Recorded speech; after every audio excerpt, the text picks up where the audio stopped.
the leadership of the president and of government will always be under scrutiny at all times. It will not only end with one answer in terms of the leadership of the president. It will always be under scrutiny in terms of the good work that government does going forward, and that will reflect on the president and so on. So that work is continuing, whether good or bad, but the scrutiny of leadership of the country, that will always be done. Even if leadership is doing good work, there will be those who say we don't see what is happening in our country. Whereas there is a lot of work that is being undertaken, including in the fight against corruption in South Africa. Steps against Senzo, Malusi, and I don't know why you add Naledi Pandor, because I think you are just distorting what Sis Naledi was saying yesterday. Sis Naledi was reinforcing ANC policy in a public platform, talking about the values of what is expected from ANC members. In the platform where she was talking about Istwalandwe, Umamu Gertrude Shope. So she couldn't have said anything other than what she had to say there, which was correct. That we need a new cadre of renewal, which is correct. What Naledi was saying there. So I read in the newspapers, they say no, Naledi must be disciplined. For what? Because she's saying the right things. That the leadership of the ANC and its veterans are expected to say and to remind us all the time that these things have got to happen. Not a leadership that says that you are failing. The leadership that says stay true to Gertrude Shope. For what Gertrude Shope stood for. That's what Naledi was saying. Unless Mahlengi can educate me better, that indeed Naledi deserves a reprimand. But I listened to her, and there's nothing to reprimand there. It's correct. It's what the ANC stand for, is what the ANC must do. Now, all other leaders of the ANC must reinforce the message of the ANC. And members of the ANC and leaders must speak to enhance the good standing of the ANC. Let's start with Naledi Pandor. Gertrude Shope, celebration, 100 years of Mam Gedi, our stalwart, Istwaland. Great remembrance. Women of the ANC and society are there. What are you going to say there? You are supposed to be reminded of this person, what she stood for, and what we need to do. Media was quick to counterpose and distort and use AI about what Mama Naledi was saying when he was talking about leaders and what is expected of leaders, and that leaders must provide answers, and then they must lead from the front, and then they said Ramaphosa. And whereas he was challenging the entire leadership of the ANC and say, we are supposed to provide answers to the people. Isn't it what is expected of us? That is correct. It is expected of us that we must provide answers to the people at all material times, starting from President Ramaphosa downwards, leading from the front. President Ramaphosa can't provide answers alone. He provides leadership from the answers that are given by the collective he leads with. And if President Ramaphosa come across as not giving answers, it's a reflection on our collective as a leadership. If anyone were to say that, it's a reflection on us as a leadership. And in this particular instance, to very complex issues that confront us as a movement today, it is important that the leadership must be agile, must be dynamic. And we can only do that through collective brain, not alone. Coming together and say, here is a problem of unemployment. How do we overcome that? And then if leadership have reached inertia in terms of thinking, ceiling, then it's a reflection on the common, it's a reflection on the leadership. So, Mama Naledi Pandor did not veer anyhow from what is expected from her as a leader and a veteran of the ANC. She spoke like a veteran on the occasion that honored the veteran of the ANC. In my view, she was not even most quoted, she was distorted, to say the least. Because if you take a piece of something from what somebody says and then put it in a gossip column, you will not get the result. Look at it in its totality and the context of what this person was saying. I've listened to her. She said all the right things of what needs to be done. She was not critical of the ANC. She was in fact articulating the renewal project of the ANC.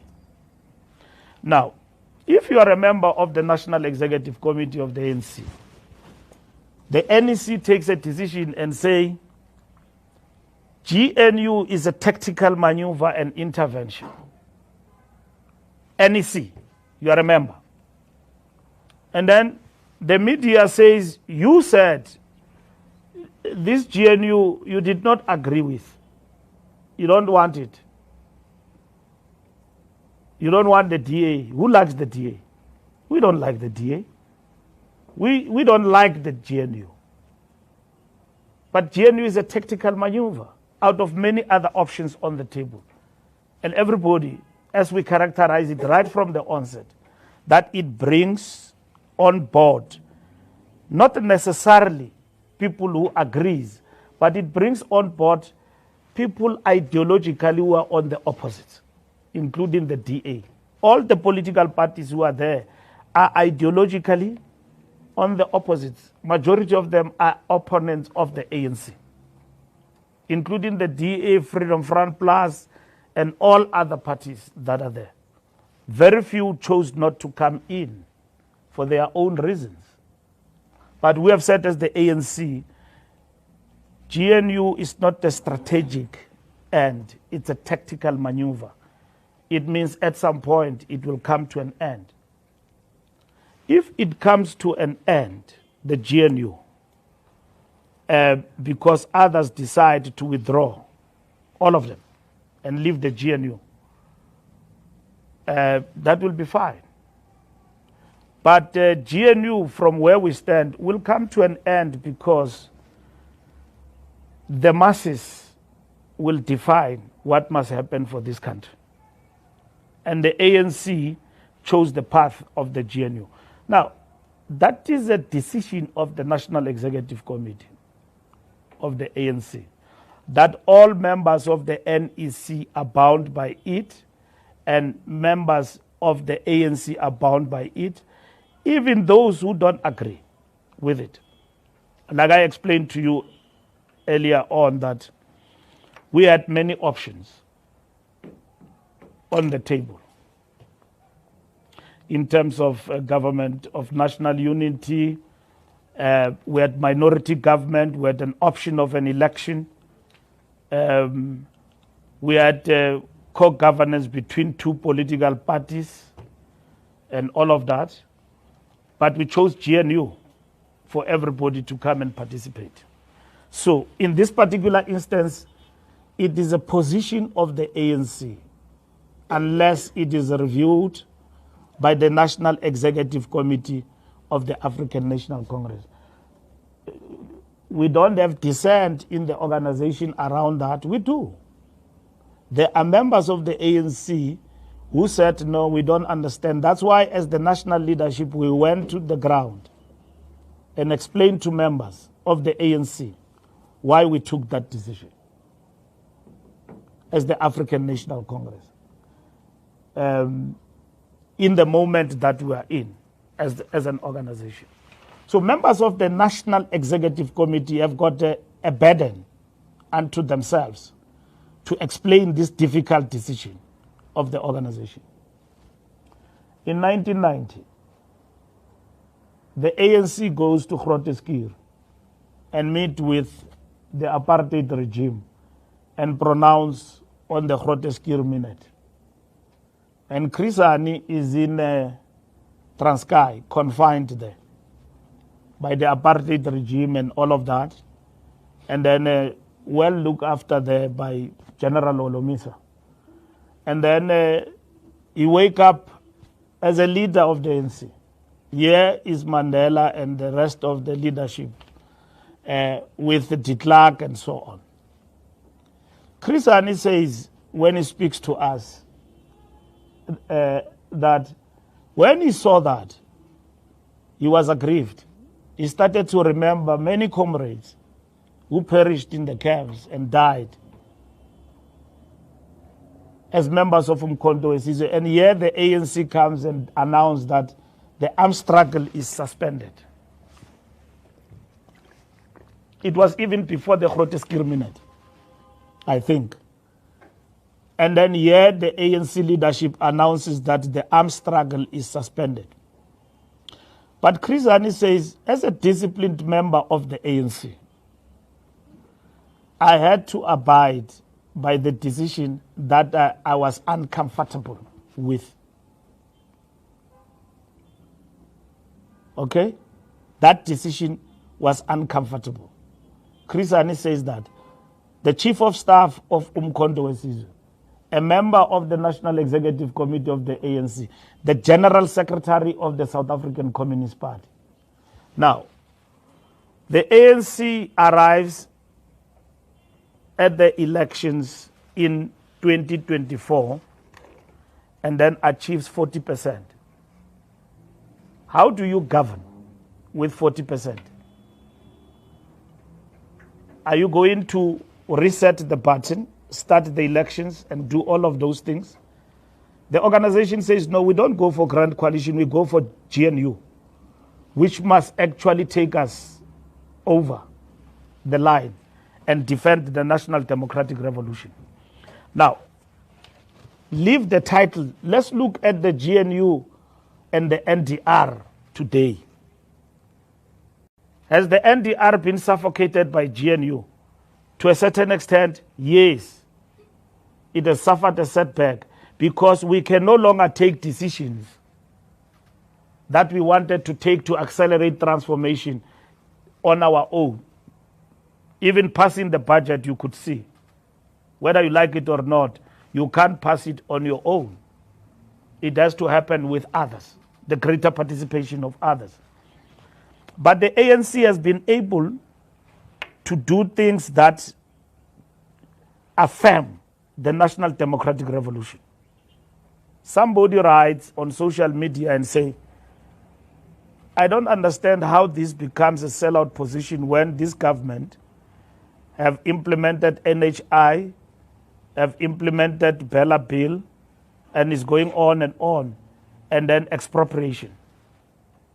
Why we are hated today by sections of our society, and if you look at those sections, are people who are anti-transformation. And under the government of national unity, the ANC with its 40% have held on to the acceleration of transformation, which we call the National Democratic Revolution in South Africa. So where is the sellout position there? Let's not debate what is black or white in the GNU in terms of what is the DA and everybody else. Let's debate where are we failing to advance the NDR. Of course, we've got constraints, and we must fight back from this 40% going forward. So I'm saying to you, there's no discipline. There's nobody who's been disciplined. People have been reminded and have been reprimanded. There's no discipline. If we take a person to a discipline, is when we take somebody and then charge that somebody. The National Executive Committee have said that those who cross the line undermine the cohesion of our organization, deliberately so. We must quickly confront them by all means. We must draw the line, and that's what we have done. And that's why we have reminded NEC members that you are going astray. They are not being disciplined. But should you continue, we've got no option. We'll have to take you to the DC. That